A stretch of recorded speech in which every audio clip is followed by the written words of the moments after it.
Hello everyone, Ace here, and today I'm back with another Ace Impressions. This time it is for Battle Engine Aquila, which was actually originally released back in 2003 for the Xbox, the PS2, and the PC. However, it has just recently got a re-release on both GOG.com and Steam, so I will of course be providing a link in the description below to both of them. Let's go ahead and skip the cutscene and actually jump right in. But anyways, what exactly is Battle Engine Aquila? Well, it is a combination mech and aircraft game of sorts. Basically plays a transforming mech that can go from a walker mode to a jet mode.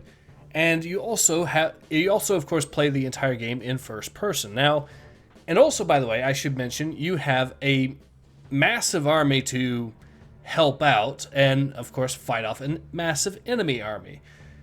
If this sounds familiar to you to an extent, that's because it wasn't exactly the first game to do this. If I remember correctly, there was another game from 2002 called Gunmetal that was actually surprisingly similar, although that was in third person rather than first person, like this one is.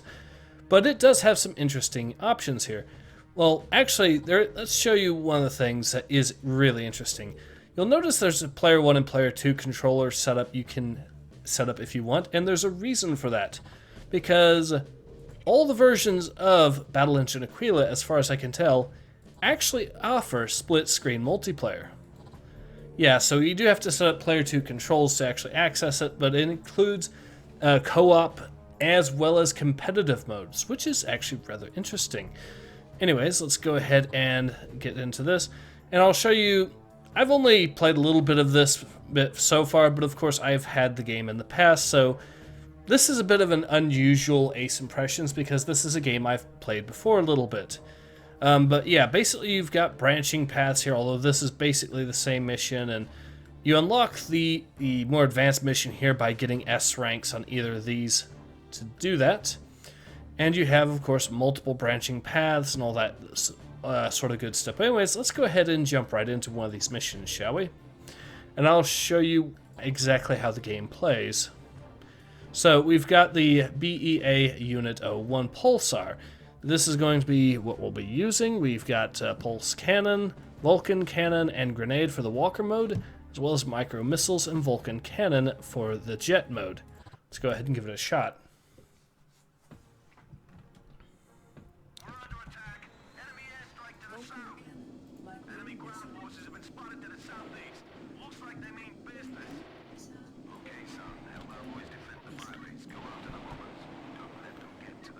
Alright, so we'll have to prioritize the enemy bombers.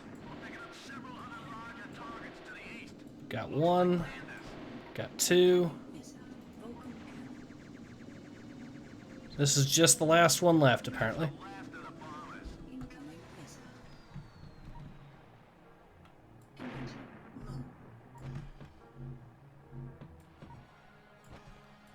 Alright, so let's go ahead and take out one of these transports here, which otherwise is going to start spamming the area with tanks and whatnot, which is a problem.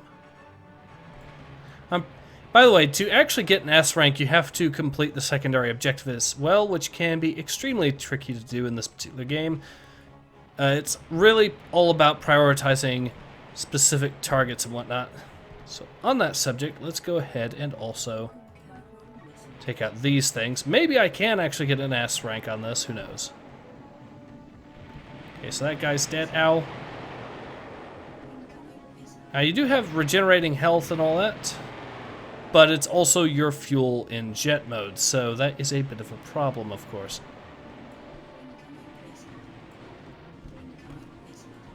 And as you can tell, I'm getting shot at quite a bit right now.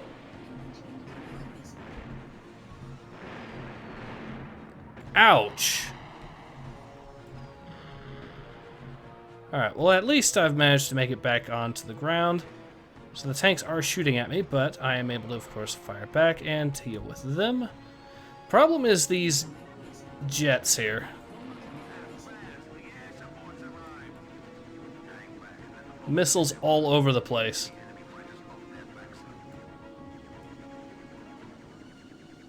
Okay, so we'll have to deal with the enemy fighters and hopefully after we finish them off. There we go.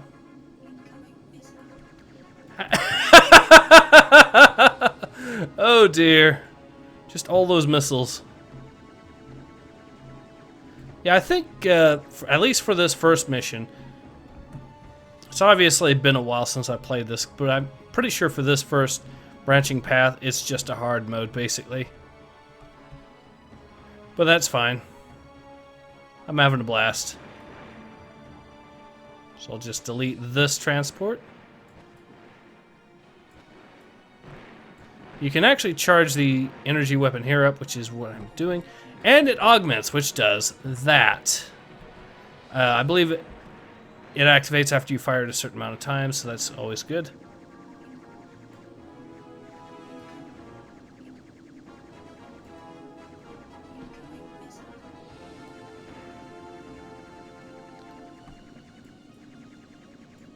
Okay, so that's another one of those down.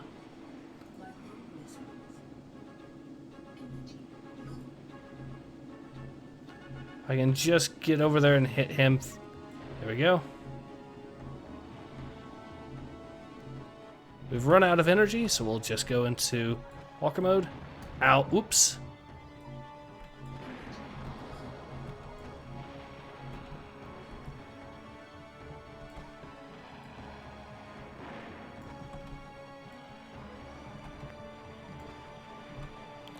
Tank is down. Awesome. Now, let's make sure there's no more enemy. Oh, there is another one. And he's, of course, shooting at me rather than anything else.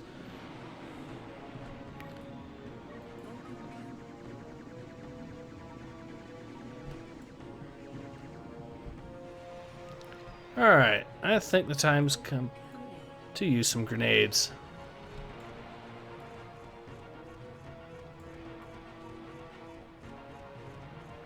Which seems to actually be working quite well.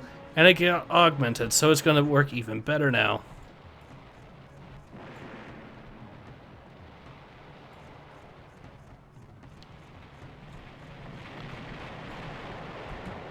Looks like another little factory building of, or no, transport or something. He's down. Okay, so that's out of the picture.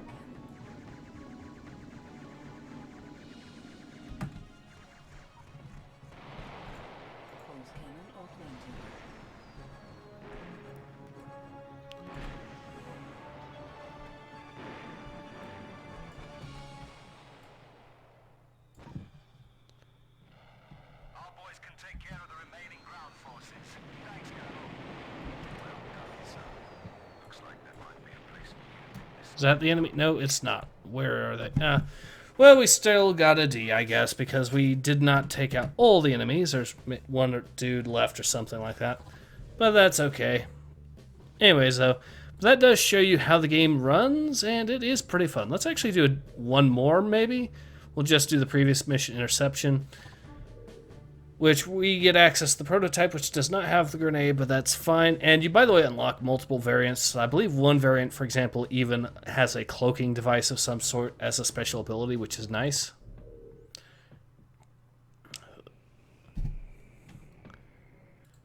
So we'll skip the cutscene.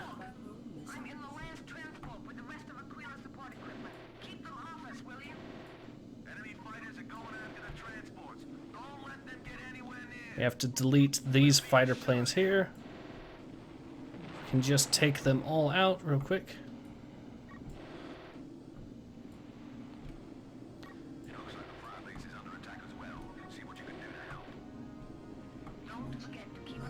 And we lost one of the transports, so I'm not getting an S out of this either, unfortunately.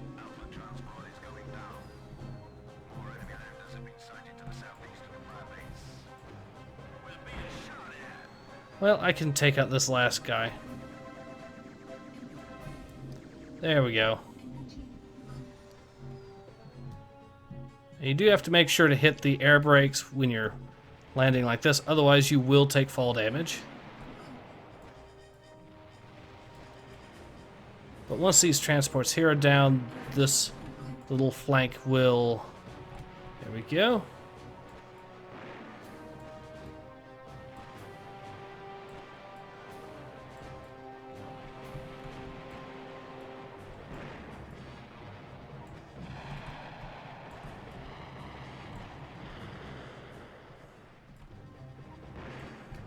But yeah, the sheer scale of these battles, though, that is definitely something that's really impressive with this.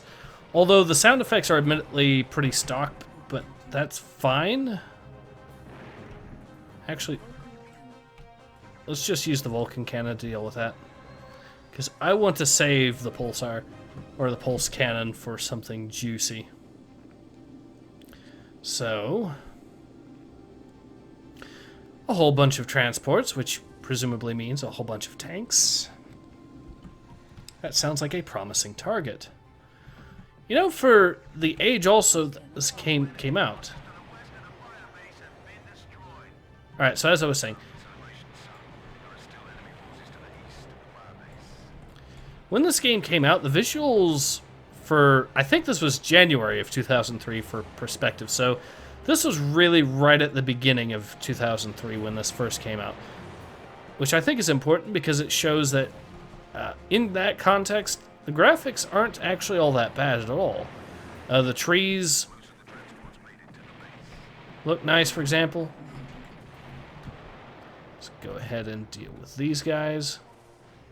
Well, they look nice anyways for a 2003 game.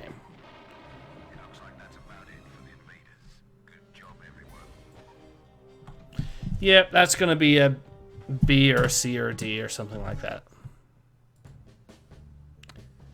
Well, that's a B. But anyways, but that shows you how the game itself basically plays, which I think is, it is, and by the way, right now, this game is on sale on GOG.com, I believe for around $7, but normally the full price is going to be $10. Either way, though, I would say this game is definitely worth the asking price. This is one to pick up, and it does work right out of the box, too, I should mention. The one issue I should mention, though, is it doesn't come with widescreen support, unfortunately, at least not out of the box. But who knows, maybe with some DG Voodoo 2 or something you can get that. I haven't tried it out yet. This is, of course, an Ace Impressions video. But yeah, for the regular price of $10 or for the sale price that is going on for right now, it is absolutely worth it in my opinion. And this is a good game. It's a darn shame it's an obscure game that hardly anyone knows about, but it is a genuinely good game. And yeah, if you guys are interested, I will, of course, like I said, be leaving links in the description below to both the GOG and Steam versions. And yeah, that'll be about it. So this has been Ace. Hope to see you guys again soon. Take care. Ace out.